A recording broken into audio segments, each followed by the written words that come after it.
Nobody anticipated this. Only a few days after Pope Francis's death was widely lamented, his sister spoke out, and what she said stunned even the most devout Catholics. Untold stories, poignant recollections, and a side of Pope Francis that the world was unaware of until today. Many people believed they had heard everything there was to know about the adored head of the Catholic Church as tributes to Pope Francis flooded in from all over the world after his death. However, his sister, Maria Elena Bergoglio, appeared out of nowhere. She kept quiet for years, rarely spoke to the media, and kept her innermost feelings out of the public view. However, something about her brother's passing made her talk, and what she said wasn't simply heartwarming. It was passionate, illuminating, and rather contentious. We'll go over everything Maria Elena said in this video, including information about her brother's last days, her own regrets, untold tales from their Argentinian upbringing, and the pressure he endured behind Vatican walls. We'll also explore how the public responded to her heartfelt homage, how the Church responded, and why her remarks are generating so much discussion worldwide. Stay on because as we dig deeper, you'll discover some genuinely shocking facts about Pope Francis that contradicted the polished perception that many people have had of him for years. And what did Maria Elena say at the end of her statement? Believe me, the room fell silent. Let's begin. The sole surviving sibling of Pope Francis, Maria Elena Bergoglio, made the decision to live a life away from the spotlight for more than 10 years. Her brother, Jorge Mario Bergoglio, became one of the world's most well-known religious leaders, but Maria Elena stayed in Argentina, living a tranquil life, giving interviews infrequently, and never once trying to capitalize on her brother's notoriety. However, something changed inside her once the Pope passed away at the age of 88. She issued a message that was neither vetted through church media nor planned by Vatican officials. It was honest, unvarnished, and intensely intimate. To me, he was not just the Pope, he was Jorge, Maria Elena said in her first live broadcast since his death. My sibling, the youngster who sobbed the night our father passed away, who made me laugh while I was ill, and who chased dogs in the yard. After pausing, she stated something that astounded reporters. I never thought he would be Pope. We paid more than the world would ever know.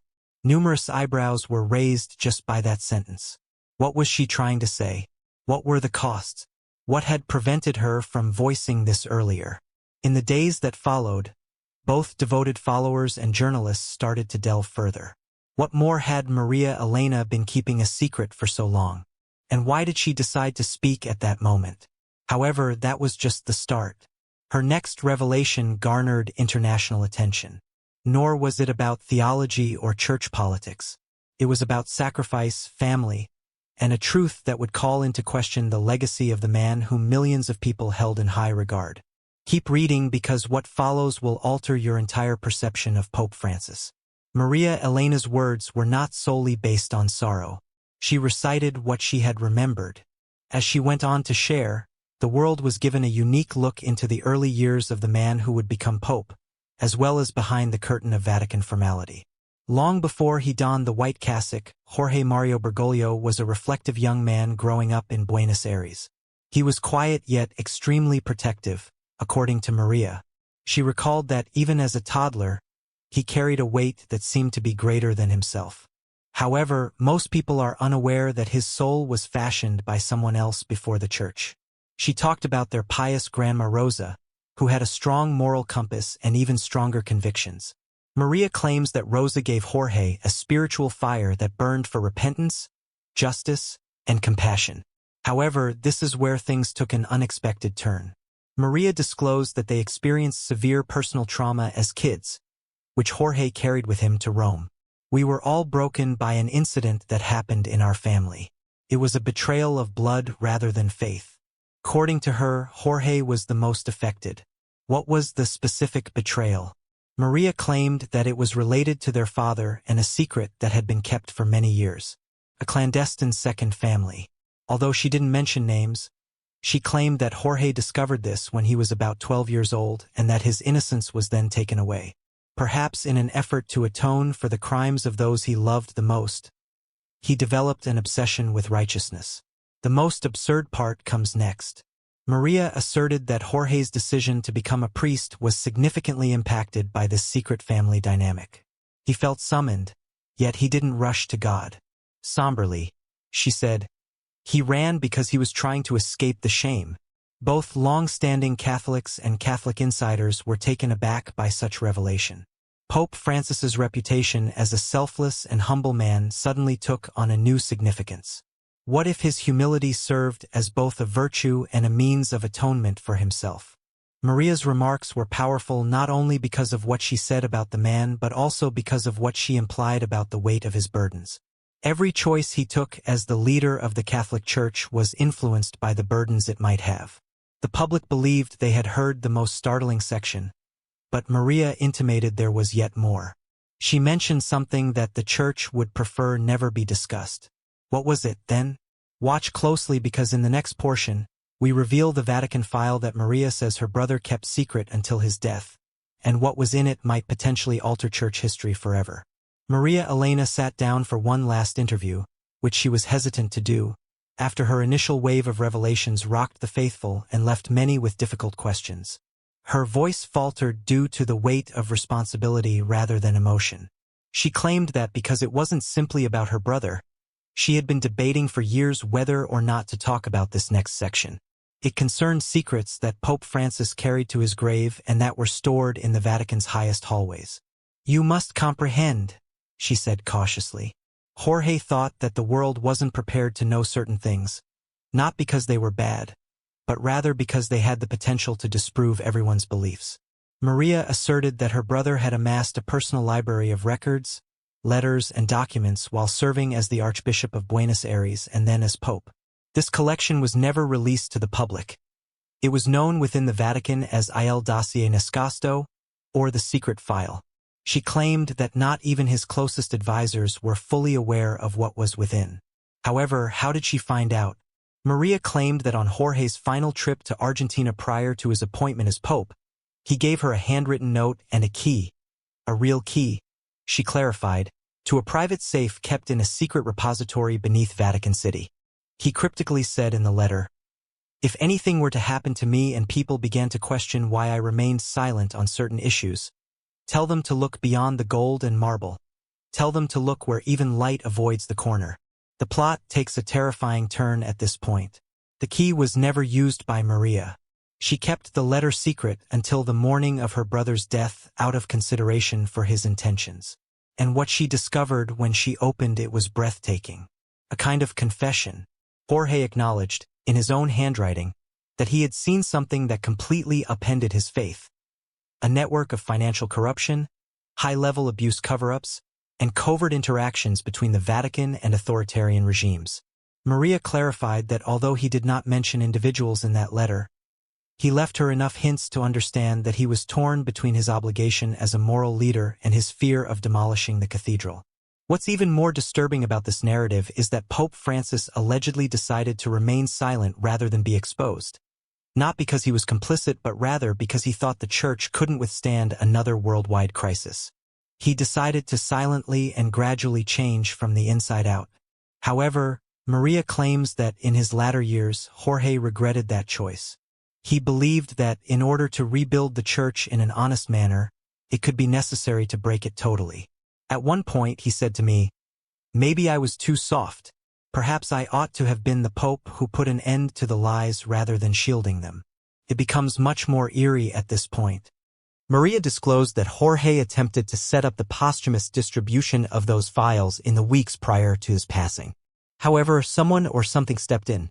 She says the file has subsequently disappeared from its storage location. Its existence is denied by Vatican officials. Nobody is going to admit it exists. However, Maria is emphatic they are afraid of what's in it and they know it's true. Now for the most important question, what was so harmful about that file that even a pope was afraid to make it public? Maria's next words may hold the solution. A revelation concerning a moral failing as well as church politics. Jorge thought it would be his biggest transgression. Keep reading because we'll get into the narrative of a promise Pope Francis made on his deathbed and why his sister thinks the Church is doing all in its power to ensure that the pledge is never fulfilled in the following section. While the world watched the sad procession of Pope Francis' funeral, few people were aware that he had spoken something that left his sister Maria Elena shaken just days before he passed away in the quiet, low light of his private quarters. She claims that his last hours were characterized by urgency rather than merely introspection or prayer. He wanted to finish one final task. He had to ensure that one last truth did not perish with him. "You've done everything you could," Maria said, leaning in close. "You've carried more than anyone should ever carry. Now let it go." However, Jorge, who was pale, sick, and feeble, held her hand and uttered something she would never forget. "Promise me that you'll tell them about the children as well as the dossier," he said. Maria was perplexed as to which youngsters were never tallied, but Jorge whispered, his voice almost inaudible. "The ones that the church failed. The ones I was unable to save." She claims that it was her brother's most sensitive moment ever. Although he was the Pope and the head of the Catholic Church worldwide, he appeared more like a burdened priest at that time than a strong pontiff. "It was the last shattering of his spirit," Maria said. And what he was talking about was something that was buried deep beneath institutional dread and layers of silence. Maria claims that Jorge had spent years working to bring attention to what he called the quiet tragedies, cases of abuse and mistreatment that were never recorded or made public because they took place in isolated missions, underdeveloped parishes, or regions of the world where the church deemed too unstable to step in. Children from underdeveloped nations made up a large portion of the victims. Jorge thought that the church, which was there to safeguard them, had neglected them in addition to the rest of the world. He told her of incidents that bishops were told to bury, money given to silence witnesses, priests who were discreetly moved instead of being held accountable, and whole files that were never logged. Jorge attempted to reopen several of these cases, but each time he encountered opposition from local dioceses that were more concerned with scandal than with justice, as well as from within the Vatican. The most tragic element, according to Maria, is that Jorge placed the guilt on himself. "I wanted to protect the faith, but I ended up protecting the system," he once said. He thought that the church's bureaucracy had turned into a sin unto itself, an organization that had lost sight of its own mission because it was so preoccupied with preserving itself. Truth, justice, and mercy. Then, with the last of his remaining strength, he presented Maria with a miniature wooden rosary. It was just plain old wood, nothing precious, neither gold nor jewels. However, it had a backstory. He informed her that it belonged to a boy in Argentina who sought assistance at the church but was denied entry. A week later, he killed himself. "For decades, I have kept this rosary close at hand to serve as a reminder of the cost of quiet." Maria now claims that the rosary is the reason she is speaking up, the representation of her brother's unseen grief. So why won't the Vatican accept these assertions? Why is this deathbed pledge not mentioned in any official declaration? Maria explains that the harm would be irreparable if the world began looking at those unapproved files and those hidden cases. She thinks that there are individuals in the Vatican who wish to preserve Jorge's legacy, a cheerful, reform-minded pope who did his best. However, in his last hours, Jorge himself desired the whole truth to be revealed, even if it destroyed the same reputation they were attempting to preserve. Maria then states that she is at a crossroads. Respect her brother's truth or respect the church's silence. The Catholic world may be rocked by what she does next. However, the most shocking revelation of all may be what she alluded to next. What Maria says she knows about the man who is predicted to succeed Pope Francis and the purported covert agreement he made long before Jorge's passing will be discussed in the following part. Few people outside the inner circle were aware of what had already been planned behind the scenes when the bells tolled around Vatican City and white smoke once more drifted into the sky, marking the start of a new era. Maria Elena Bergoglio, Pope Francis's only surviving sibling, claims that her brother had long been worried about his successor due to a covert agreement that supposedly occurred while Francis was still alive rather than doctrinal disagreements. Maria claims that this is the section that scared her the most. In one of their last exchanges, Jorge revealed something unsettling. "They have already selected him," he continued, and he assured them of his silence. Maria didn't understand. What sort of silence did this new pope owe, and who were they? Jorge introduced her to Cardinal Matteo Tedesco. A rising star in the Roman Curia, he was well-liked for his political acumen, charm, and eloquence. However, beneath the well-polished exterior, Jorge sensed something much more sinister. Maria claims that Jorge had discovered communication indicating Tedesco had privately assured some of the most influential groups in the Vatican that he would not look into the so-called closed files any further if he were to become pope. especially those pertaining to abuse cases in South America, portions of Africa, and Eastern Europe from the late 1980s to the early 2000s. Accordingly, these were the same situations that high-ranking church officials consistently opposed and that Pope Francis had attempted to raise in his later years. Jorge told her that they want history to forget what happened, but they won't forget if Tedesco is elected pope. They will erase. Maria refused to accept it. The church has, after all, endured decades of public scrutiny due to abuse scandals. Why, particularly at this time, would anyone wish to bury further truths? Jorge, however, maintained that there was still a great deal of division in the Vatican. Some people wanted stability at any cost, while others genuinely desired reform. They also believed that reviving past wounds endangered the church's authority itself in addition to their reputations. This is where the situation becomes even more concerning. Maria reports that she observed a change in Jorge's schedule shortly after his health started to clearly deteriorate. Less time spent in public, fewer private conversations with investigative journalists, and, above all, less talk of accountability. She initially assumed it was exhaustion. However, she later learned that a number of Jorge's closest advisors had been discreetly dismissed or reassigned. Cardinal Tedesco-aligned individuals took their places. One anonymous Vatican source claims that there were even reports that Jorge's planned apostolic letter, which was supposed to demand complete disclosure of the Church's historical abuse archives, was put on hold under pressure just weeks before he passed away. Maria claims that the letter had the power to alter everything. Furthermore, it may never be seen again. Maria is hinting at something that few have dared to say out loud, that Pope Francis was outmaneuvered in his last days, that the organization he oversaw grew more and more removed from the principles he once supported, and that his successor might have been picked not because of his religious beliefs but rather because of his readiness to keep the silence Jorge wished to break. And this is the most absurd portion. According to Maria, she was warned. "I got an anonymous letter," she disclosed. "It wasn't long. Only 3 sentences. It said, 'Be careful what you say. Your brother passed away honorably. Keep the world from doubting that.'" Maria, however, states that she cannot remain silent. Not when she is aware that layers of political scheming and Vatican protocol may have already obscured Jorge's last desires. She no longer views speaking the truth as a scandal. Legacy is at issue. Will she make the documents available now? Will she share the letters that Jorge left behind? Because, in her opinion, he did more than simply verbally confide in her. He left her with proof. Hidden away in Maria Elena Bergoglio's simple wooden chest in her tranquil Buenos Aires home is what could be the most explosive collection of handwritten pages in the history of the modern church, Pope Francis' private journal. Maria claims that these notebooks, which cover the final 2 years of Jorge's life, are full of unfiltered thoughts, coded cautions, and mysterious allusions to people and occasions that have never been made public. The fact that this journal belonged to the Pope is not the only factor that contributes to its significance. When he realized he didn't have much time, he decided to write this. According to Maria, Jorge started keeping a daily journal shortly after a serious health incident that sent him to the hospital in 2023. He told her in a phone conversation, "I don't know how much longer they'll let me speak freely, but my hand still works, and I'll write what my voice can't say anymore." Even she was astounded by what he wrote. One of the first lines reads, "The wolves are circling, and my silence is no longer peace, but fear disguised as obedience." Following then, the journal appears to be a gradual slip into spiritual resistance as well as bodily decline.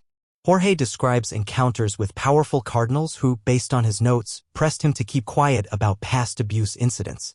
He describes discussions in which he was advised to prioritize preserving the Church's unity over pursuing justice. But when it came to the weak, Jorge was never one to remain silent. The line, "To protect the institution by denying the truth is to crucify Christ again," is very unsettling. I have heard the victims' stories and seen their eyes.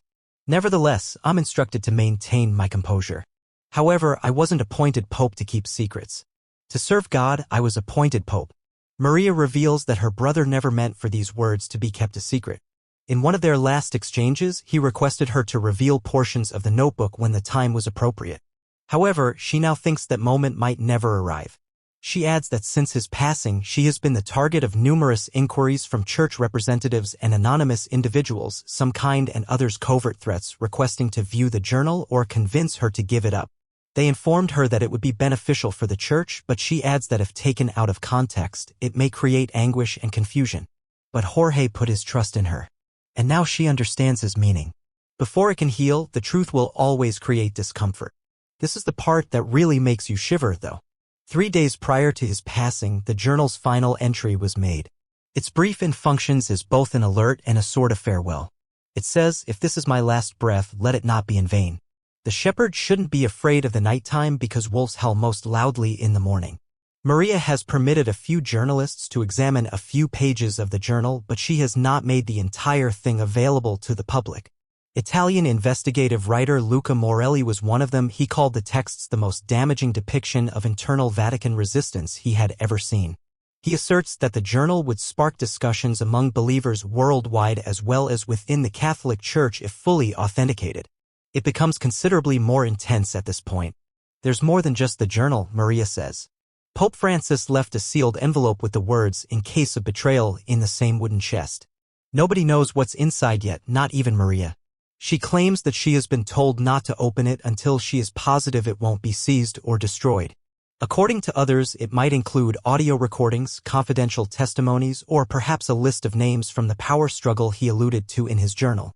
Maria is more conflicted than ever since Cardinal Matteo Tedesco, the man whom Jorge once feared, is now emerging as one of the most influential voices in the post-Francis age. Does she keep quiet and uphold her brother's dignity in death, or does she risk all to reveal what he left behind? However, the plot takes its most tragic turn at this point. Maria recently disclosed that she has received messages pleading with her to publish the journal from the families of abuse sufferers.